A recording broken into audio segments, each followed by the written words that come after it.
now is Glen Miller, one of the organisers of today's demonstration. So far, Glen, it's just around 2 o'clock. Good show. Yep, very good show, yeah. More to come.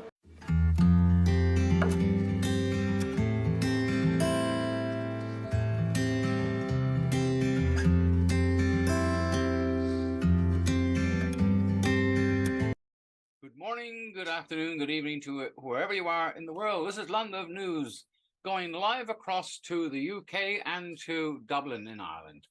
We're going to talk to Dominic in Worcestershire in England and Glen Miller in Dublin, or recreator of the Yellow Vests in Dublin, and helped set up here in Australia and a few other places around the world as well. So without further ado, let's head across on Zoom to Dublin and the UK. This is London News signing off. Thanks for watching, guys. Please subscribe and spread the word, because the word is knowledge and knowledge is power. Don't forget the Common Law Court. Information at the back to subscribe and help us to fight corruption. Now that we have this act that says that the Supreme Court has to support the judgments of the Common Law Court at law, and there's nothing they can do about it. Thanks for watching. See you soon. Bye for now. London News down under. We're going from Melbourne here in the morning on Saturday over to Ireland. We got Glen Miller, famous name, of course, who started up the Yellow Vests in Ireland, and we got Dominic, who is in Worcestershire in the UK. Good morning and good evening to everybody. Good morning. Hello, good night. Anyway, Morning, Glen started up the Yellow Vest. Can you tell us when and how you started this and where you are today with it? So December 2019, we started Yellow Vest Ireland on the back of the Yellow Vest movement that was happening in France and in various other countries. So obviously, a lot of people would have remembered the Yellow Vest, the Gilets jaunes, going out into the streets of France and protesting against the government. And there were two groups. There was there was a group that was advocating for citizens-initiated referendum, or in France it was called RIC. So it's referendum initiated by the citizens, and basically it's a form of democracy. It's one of the most democratic versions of democracy. It's currently in Switzerland. 180 years of direct democracy in Switzerland, and it's working quite well. So obviously with the political system and politicos, a lot of people are disenfranchised, disheartened. They're not involved in politics. There's nothing really they can do in politics. The local politicians come around and they promise you the sun, moon and stars. You give them your vote and then you'll never see them again. And everything they promised never happens. And that's replicated all over the world in most political systems in Western democracy. So having a bit of a look at it and a bit of research about it, and being a little bit disenfranchised with the various options and political parties, I was looking at direct democracy, and basically was hoping that somebody would start the movement in Ireland, join in, help out and do whatever, but didn't seem to be happening. So about December 2019, anyways, I set up Yellow Vest Ireland, and it just went from there. So we basically advocate for civil rights, constitutional rights, protection of those rights under not only the establishment's laws but also under common law. So and it grew and it grew and it grew, and now it's spread out all over, Canada, Australia, New Zealand, and the UK, obviously in France is where it began. But Ireland has a rich history in relation to direct democracy, being that when Ireland became a somewhat independent country, when the Free State was declared in 1922, direct democracy was in the Constitution, in the first Constitution of Ireland, under Articles 50, 51, and articles, I forget the article now. It's a bit late at night for you and early in the morning for me. Anyways, but So it was there for 20, nearly 30 years, and it was always the will of the people that the people would decide. So, whether it be locally, regionally, and nationally, that everything will be decided by the people through referendum. And it's very easy to do. And it obviously takes away the power from, figureheads and, Taoiseachs and that type of thing. They don't really have any power unless the people decide to tell them what to do, basically. This is our decision, you go do it. So obviously, pre-1939, there was no Taoiseach in Ireland. There was no Prime Minister or First Minister or anything like that. So when Eamon de Valera, being the President of Ireland at the time, he decided to usurp the Irish Constitution, taking out Articles 48 and 48 and 49, I think it is, and stripped the Irish people of their right to initiate referendum and the right to referendum, and gave himself the power while stripping the presidency of its power as well. And then he created the office of Taoiseach. So the Taoiseach now is the sole individual who's responsible for either declaring or calling for a referendum nationally in Ireland, where it's supposed to be the will of the people. So anyone could, at the time, declare direct democracy, basically. If you wanted a bridge built in your local community, then you could go around, get 40, 50, 70, 100, whatever was required to initiate a local referendum to build that bridge, and then instruct the councils to do that. So that's essentially what it was. So looking more and more at it, there was other people who were obviously had set up a party, direct democracy was set up. Now, the difference between, we'll say, the party system and Gale West Ireland was, we decided that it would be a leaderless movement, which it is all over the world. And it would also, because it's kind of like the Spartacus thing. So if one person goes down, somebody steps into their place. And in addition to that, then there was no involvement whatsoever with any political party, any political associations. So if you were advocating for politics in the traditional sense, which is what we currently have, then we didn't want to have anything, you best luck with you and everything. We'll just go do our thing. So the whole idea is to educate, change the culture, that people are able to take responsibility, are able to get involved in politics, and if only we could introduce direct democracy as the political, the whole system, then there wouldn't be parties wouldn't have the ability to, first of all, create the issue, and then tax you to pay to solve the issue, or more importantly, to maintain that issue and never solving it. Because in every country in Western society, there's a problem with health, there's a problem with education, there's a problem with welfare, there's a problem with poverty, and poverty being the worst form of violence. The biggest problem is that there's no solution. There's no final solution. There's no, we could build all the houses in the world to house all the homeless. We could build all the houses. There's plenty of money there. There's loads of money to send rockets into space or to blow up half of Eastern Europe. So the issue is, if there was direct democracy there, then the people themselves. Now, that goes back to the psychology of, basically, if you put 1,000 good people or 100 good people into a room, they will make without any interference from, politicos and, people advocating for various different, what do you call them? Politicians, I call them yet to be convicted criminals. I mean, what do you call the guys?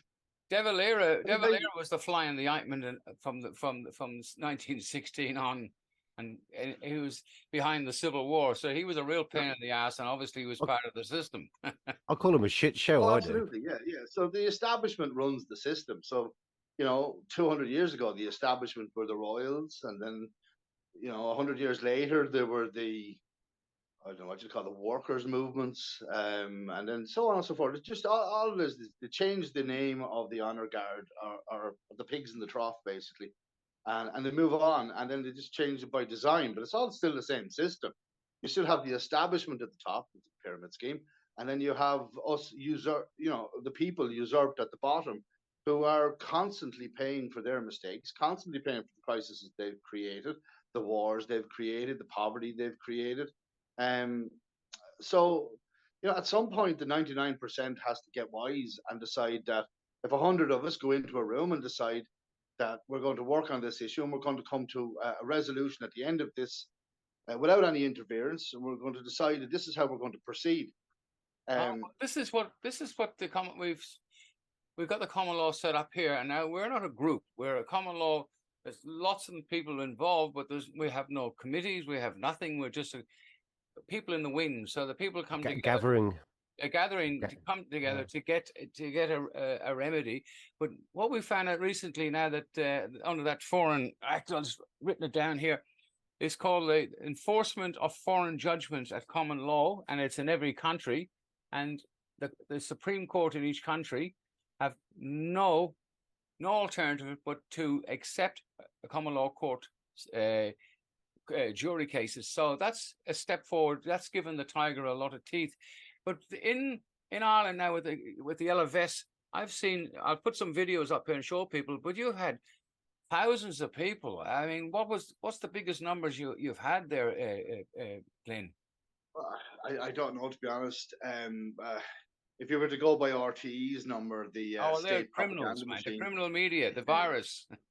Yes, if you were to go by that, like, there was 50 of us, but some estimated one of our largest protests to be 45,000, and that was in the middle of pandemic, or whatever you want to call it, lockdown. So in the middle of lockdown, we pushed to protect people's rights while the state was trying to strip people of the right to movement, right to work, right to freedom of religion, freedom of speech, and so on. So, so many of us got censored and kicked off various social media platforms for advocating for human rights. And yet the same politicians who colluded with social media companies to basically silence us were quite happy to go out and advocate for Black Lives Matter movement. They advocated for anti-human rights charges against China, and so on and so forth. And yet at the same time, are doing the exact same thing you saw in Australia. People who gathered, people who have a right to gather peacefully, were beaten by the police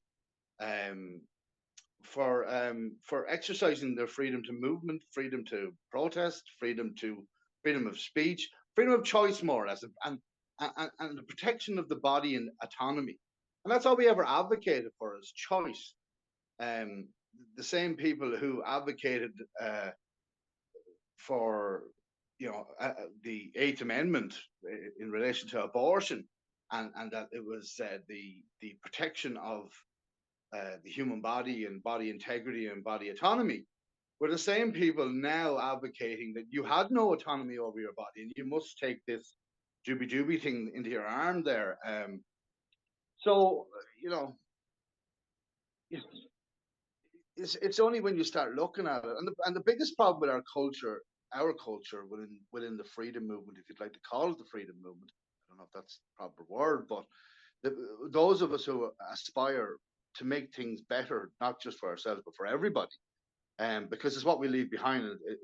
It's the future, our children. So how they're going to live going forward. And every generation has a duty and a responsibility to make the next generation's life a little bit easier, even though we like to complain and say that they're all woke and whatever. But the reality is that we, as parents, have a duty and a responsibility to make the future better. So anyway, go back to that. The biggest problem within our movement itself is that there is a lot of educated people. And obviously with education, especially people who have letters and doctors and after their names, in Western society, they're held aloft above the ordinary blue collar worker and lauded as, a professional, or, it's a career and it's a profession. You must do what they say. Don't question the establishment. So, and that's kind of like the pyramid as you go up. But the reality is So our people, if you'd like to call them that, are trying to educate people who wouldn't have as high educational standard through no fault of their own, just due to poverty or due to not having the opportunities that other people might have. So there's a disconnect. And then the politicals will come in and say that's all conspiracy. So therefore, if you trust the government and you trust the government to have your interest at heart, you're going to believe the government. So I'll give you an example, actually. I know I'm kind of rambling on here, but that's all right. About 50 Dominic years will ago. ask you a couple of questions soon anyway. So Right. I'll just give you this little example. About 50 years ago in Ireland, they introduced fluoride into the water. Obviously sold the idea to the Irish public that it was going to make your teeth better and it was going to be better for your health, and it obviously was going to clean, sterilize the water.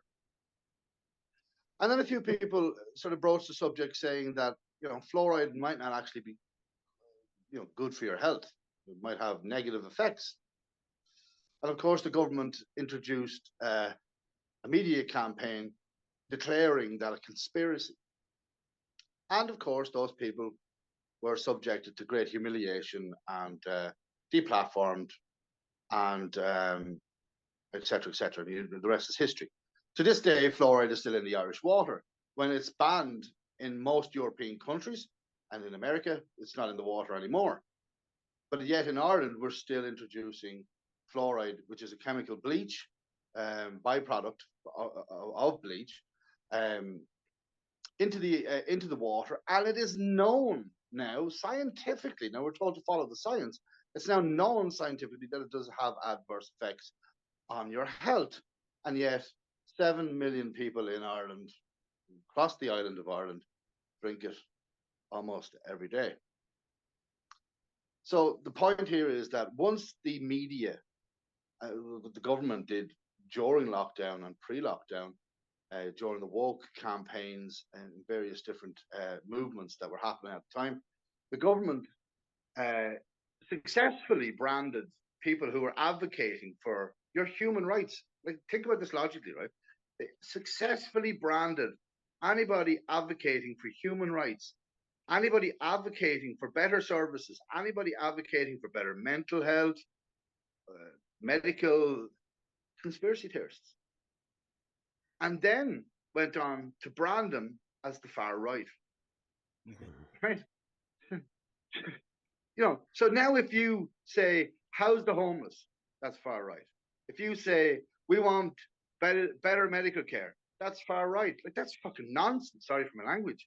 But, and the disconnect is that the media is pushing this agenda out 24/7, every half hour, on the updates of the radios, televisions, etc., social media, TikToks, blah blah blah. So, how do we counter it? Well, the thing is, every home has a washing machine and a TV. The washing machine washes your clothes. The TV washes your brain. Is that a fair assumption? It is. It is a fair assumption, but like, we've only had a TV and we've only had a washing machine in our houses for the last maybe 100 to 150 years. Prior to that, 250,000 years, people actually survived, actually got by, built cities, built communities, developed some of the most stunning artwork, technology, medicine, prior to all of that stuff. So, where's the balance going forward? The question. Yeah, well, it's like the establishment took what Hitler did at the beginning of the First War, before the Second World War started. What Hitler did is exactly what the establishment governments. Well, talking of Hitler, he was a big user of fluoride, wasn't he, for starters? Oh yeah, and a huge user of social media. He gave everybody free radio so you could listen to his shit every night of the week. And before that's long, exactly what we do now with mainstream media. They're the mouthpiece of the corporations calling themselves the government. Yeah. Yeah, absolutely. So if you ever wanted to see, like, yeah, if you're into history or anything, but people would always wonder, how did they get people to do what they did, right? How did they get to do the travesties, the criminality? How did they get them to do that? Because it takes a certain type of person. But the reality is, we just went through the last 3 years of lockdowns and various different stupid rules, and people just lapped it up. It's amazing how many people turned into little Hitlers, storming around shops. Get out of my shop! You're not wearing a mask. When the science, and then you're told, trust the science. There is no science in relation to that. The science is that the masks are not effective. Even the top surgeons in the world have done hundreds of reports in relation to it. And yet, now we discover that it was all political, that the political establishment was pushing out this nonsense stuff because it suited their agenda. Yeah. It's their narrative, isn't it? Their narrative. They want everyone to follow it. Yeah, so it was anti-science. We have to believe this. We have to believe. But sure, and that's, we all know now how the SS and how the establishment in Germany during the 1930s and 1940s got guys to stand up on top of towers and murder millions of people without so much as batting an eyelid. How towns that were situated next to concentration camps were only quite happy to supply the food and the resources for the guards, and to get the manual labor from the now enslaved people who were put into the concentration camps, whether they be Jew or whether they be socialist or whatever they were. It didn't really matter, because the figures always thrown out there of 6 million Jews were murdered. Yeah, and that's absolutely horrendous, and we should always remember that. But about another 8 million people were also murdered, and nobody ever talks about that 8 million people. So when they're saying that the figure of 6 million Jews, it should always be put down as 14 million Europeans were murdered by the Socialist Party. That's what you have to remember, that they were a socialist party. They were a people's party. They were for the people, by the people. Yeah. So how do you get this message across to the people? Because I find it, about 80% of people just don't want to know. So how do we get this across, like, to your general masses, your general man and woman out there on the street, doing all sorts of jobs? How do we get this message across? Look, Glenn, how do we do it? Okay, I have a little analogy. I don't know how well it'll go, but what I try to explain to people is there's a couple of things, right? So the first thing is, there's a lot of psychology behind what the government does and what we're trying to do. We're trying to change people's concept in relation to their responsibility and what they can do in relation to the political system, right? Which they can as well. Yeah. Absolutely, yeah. So look, we are the majority. We are the 99%, but we feel powerless, right? So how do you explain to people how to become more, engaged, how to become more empowered? So a lot of people, obviously we're not all educated people. During the lockdowns, people would go into shops, and I've experienced it myself. We'd go into a shop, and the local little Nazi would run out behind the counter and demand that you wear a mask, and start shouting and raving and get out of my shop.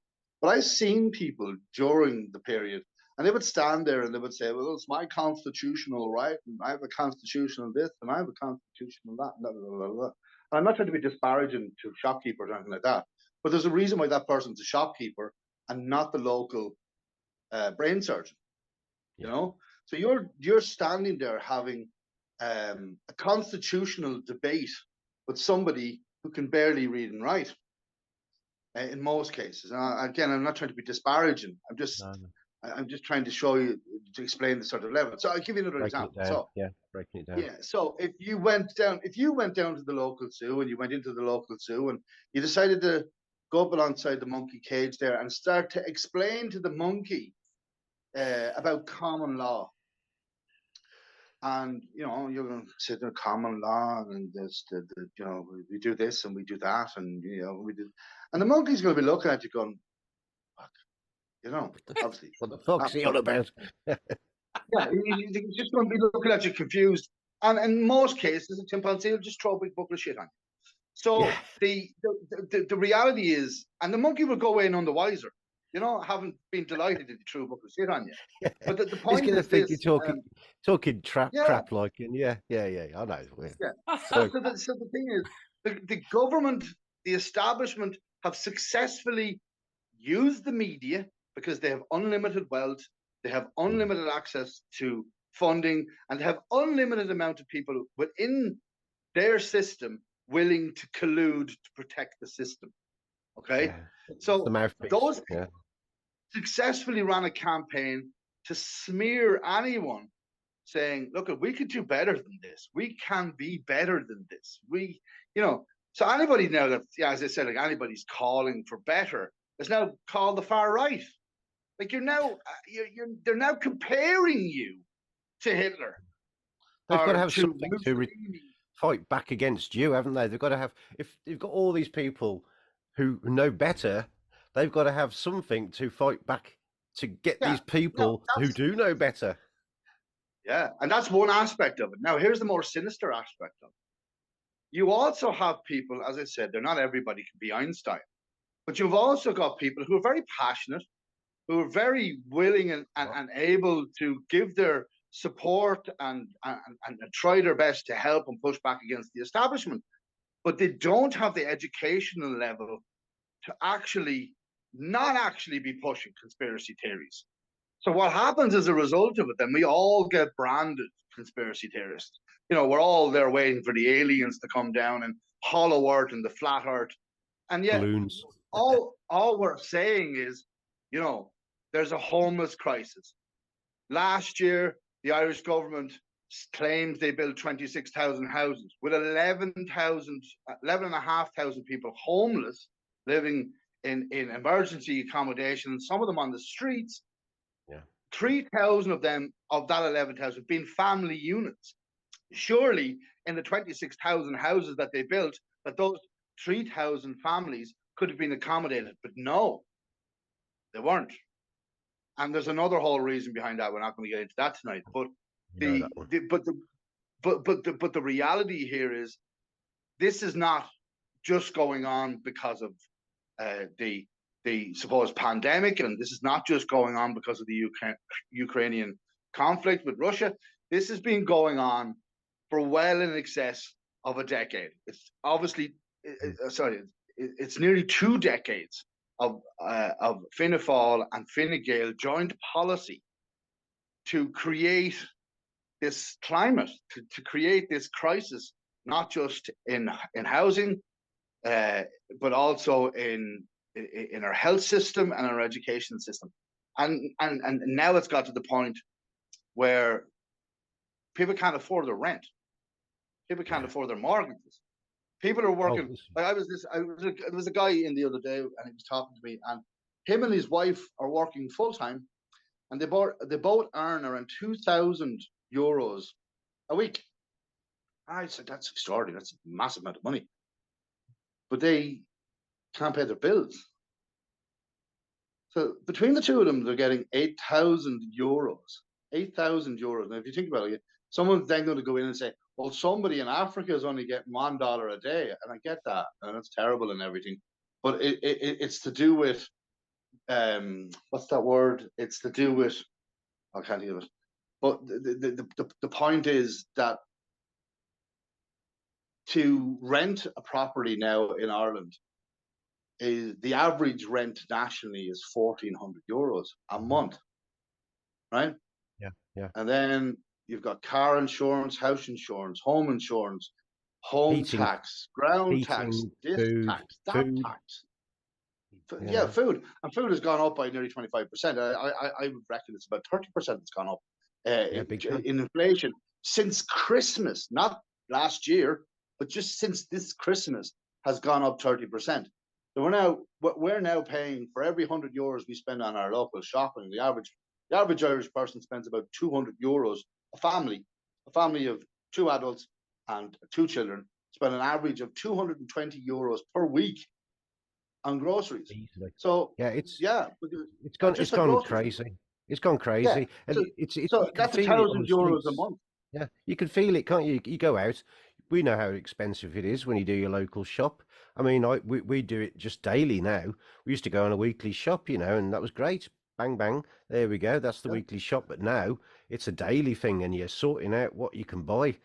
It's Yeah. affecting everyone. This isn't just like a But local thing in Ireland. This is But everywhere, isn't it? this is the other part of it. What the establishment will do then is they will throw out the figures and the average this and the average that and the average this and the average that. And if you were living in Ukraine right now, you wouldn't be getting any of it. No. But it's relative to where you are living. Yes. So even though the average Irish person earns about, I think at the moment it's €36,000 a year. So that's the average Irish industrial wage at the moment. If you're earning less than €277, €277, I'm not sure what that is in pounds. It's probably about £270. It's not far off, It, I think. yeah, so that's quite a lot of money to some people, especially in impoverished countries. But in Ireland, that's under the poverty line.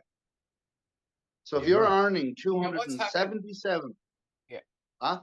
What's happening here in Australia is it's probably the same in Ireland and in the UK as well. They've done away with the term landlord. So there's no landlords anymore that rents properties out. And I'll tell you why they've done that.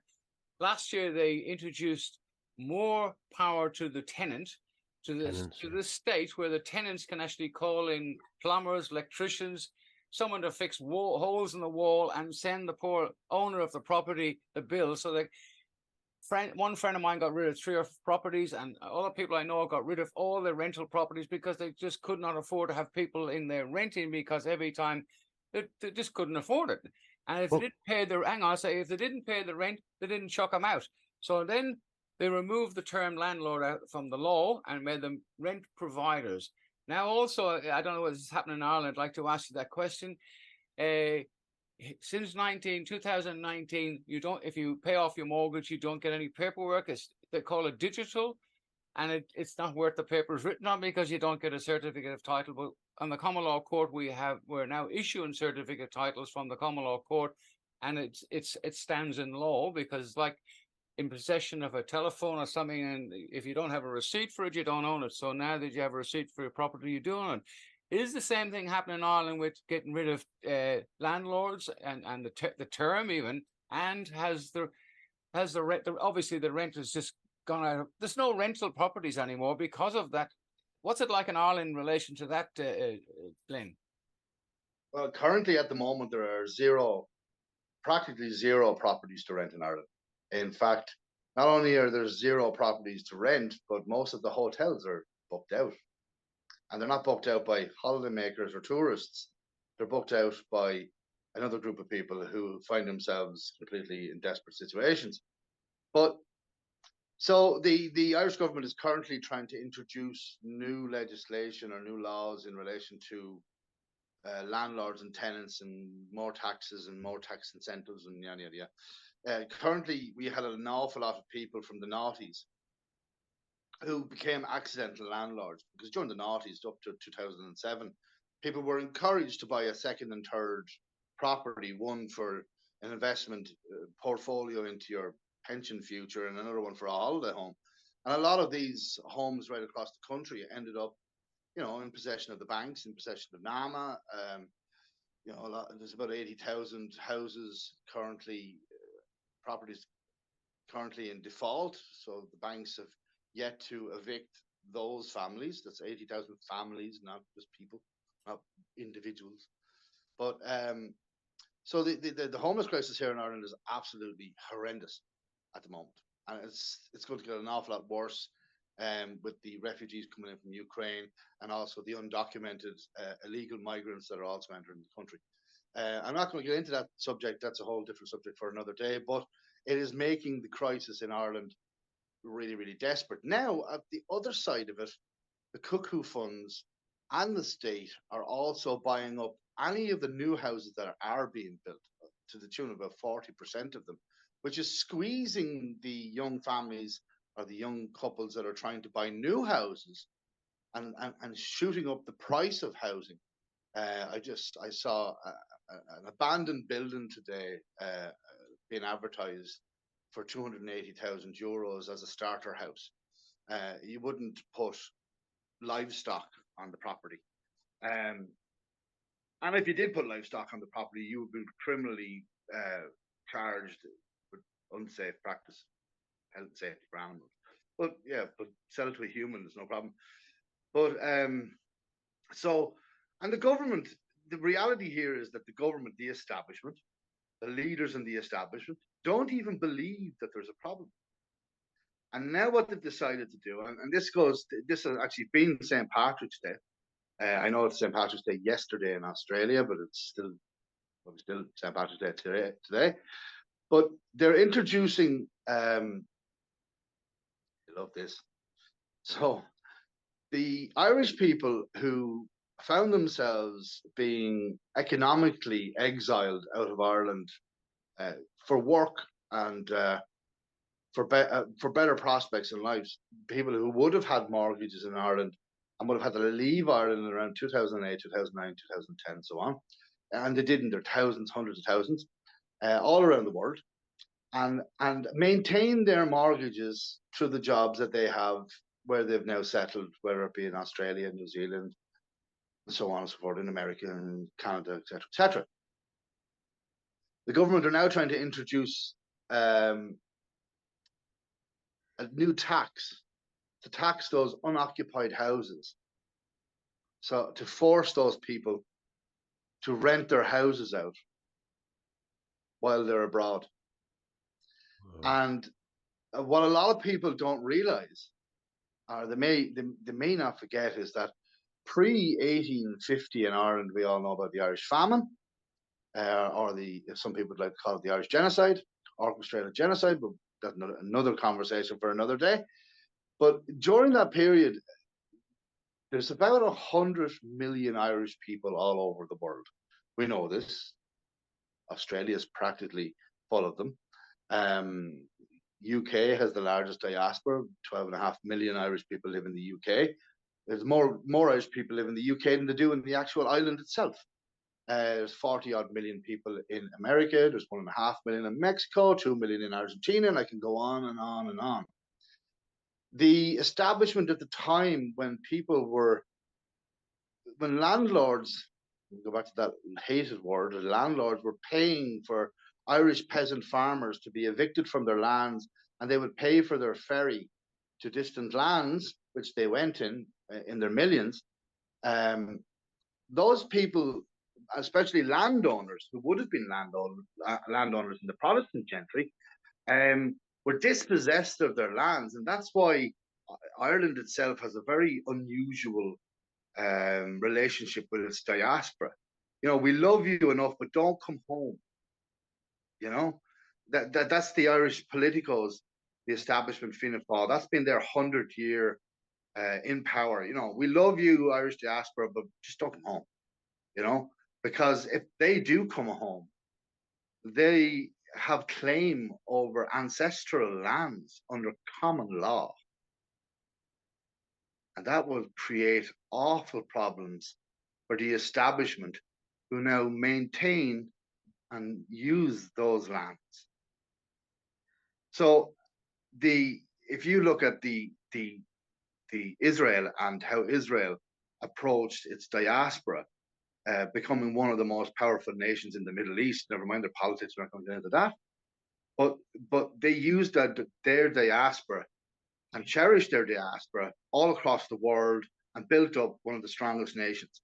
In half the period, the Irish establishment has kept the Irish population below growth levels for almost 100 years. And in the first time in 100 years, the Irish population has increased by 1.5 million people in 10 years, simply not because of Irish births, but because of inward migration to Ireland.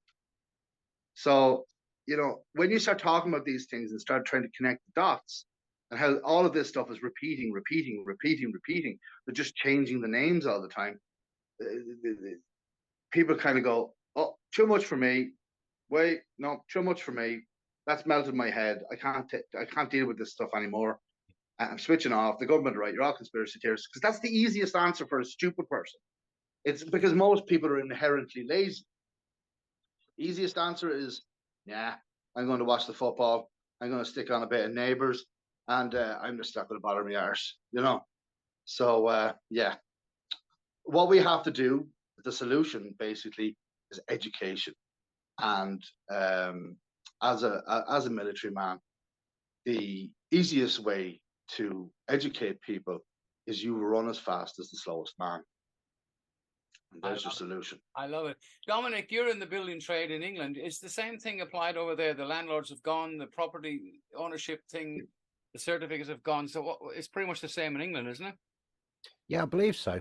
I've heard, yeah, I think it's like tenants, as you were saying earlier. I think they've changed it to tenants. I'm not big up on it myself, but yeah, I think there is a change how they operate the system. It's not a landlord anymore. Yeah, as you say, I think it is the word tenant that they're using. Here, in Australia now, if when you could get a certificate title, it said as an owner, you just paid off your mortgage, you are now a tenant in your own property. So that the word tenant, and of course, if you go back to the Oxford Dictionary and stuff, you'll see what that means. But a fee simple, it's a lease basically, which our property in Ireland is freehold. I think there's very little here in Australia and in England. It's a fee simple lease. It's a lease and it's fee simple. We call it. And that's just basically a grant by the Crown. So that's been removed here when the Queen. See, now we're supposed to be under the Constitution and the Crown, but the Crown was removed by the Labour Party. Once the Labour Party got in here in 73, Whitlam got rid of the Crown. Then he brought in the Queen of Australia, which was nobody ever understood what that was, and nobody cared. And then when the Hawke got in, another Labour Party leader, he turned this place into a republic, unlawful, and there was no referendum, of course. And since 1986, Australia is an unlawful republic. So they started changing everything, no referendums, and it's gone to the stage now where there's no governments, all private corporations, and the place is a mess. Everywhere's a mess. Everywhere in Western society is a mess. Yeah. However, that being said, we can't. It's relative, okay? Because I wouldn't fancy living in Rwanda or Somalia at the moment, and I certainly wouldn't fancy living in Ukraine or Russia at the moment either. So it's relative, and I know these are first world problems for many people, and they don't really look on and say, well, you know, what's the point? Like, you know, I've got my can of Foster's in the fridge, and you know, I got my job to go to in the morning, and you know, I'm off on Friday and Saturday and Sunday. I only do a 4-day week. What more do I want? So, but the reality is, as I said, it's our duty and our responsibility to, you know, to want better, to want society to be better, not just for us, for our children, and for those communities that aren't as privileged as we are. Can I just drop on a subject about poverty? I think there's a bit of an illusion there. Who is in poverty? Because you've got people that rent, say, off the state. Okay, if they have their window broken, then the council will come along and change that window. If they have their boiler broken, it's the same scenario. If you're paying you're paying a mortgage, and you're the owner paying that mortgage monthly, and basically for the rest of your life, anything like that goes wrong, like a boiler, you're looking at shedding out £2,000 to get that changed. And like for like, a roof, a window, you're paying out, but as a resident, as a tenant, you're getting that done. So there is a little difference where poverty is in relation and recorded and sort of measured. That hasn't been took into the equation, I don't think, myself. Okay, well, so 100 years ago, our grandfather, mine and Barry's grandfather, we're about the same age, would have went to work in the fields, and you know, before tractors, and they would have went into work in the fields, and all their brothers and cousins and aunts and uncles and mothers and cousins and everybody would have went to the fields with them, and it was a big community project. Everybody worked in the community. In Ireland, they all worked in the community, but they worked for a landlord on a landlord's property. So not everybody can be a landlord in the establishment. See, if you have an establishment system, not everybody can be a landlord. So, there's properties in Canada, in America, and in Australia there themselves, people own 200 miles of land. It takes them 3 or 4 days to fly in a helicopter across their property. Nobody should have that amount of property because it's not their property in the first place. They stole it from another group of people. So that's the establishment. Do you know what I mean? The establishment, what they've fine-tuned is an open slavery system where the people just cannot get ahead. And every time that we're just on the cusp of getting ahead, they introduce another whammer that just drives us all. Fantastic, Glenn. We've all learned from you, and it's really fascinating because when people understand, and you've done a really great job of getting behind the scenes and explaining what's actually going on. So I'd like to thank you for coming, and of course Dominic in the UK and Ben is in Dublin. So we'll do this again and we'll bring on a few more actors and have some fun. So thank you guys for tonight, and we'll catch you again soon. Thanks very much, Barry. Thanks, Barry. Hiya. So I was asking you, why are you here today? This is a yellow vest demonstration, a people's demonstration. Perhaps you can tell us what your cause is and why you are here today. I'm here to support the movement, which it's my understanding is to push the government for reforms. One of them, and the main one as far as I'm concerned, is a citizens-initiated referendum, the ability for the citizens in the country to say what they want to vote on when. With me now is Glen Miller, one of the organisers of today's demonstration. So far, Glen, it's just around 2 o'clock. Good show. Yep, very good show, yeah. More to come.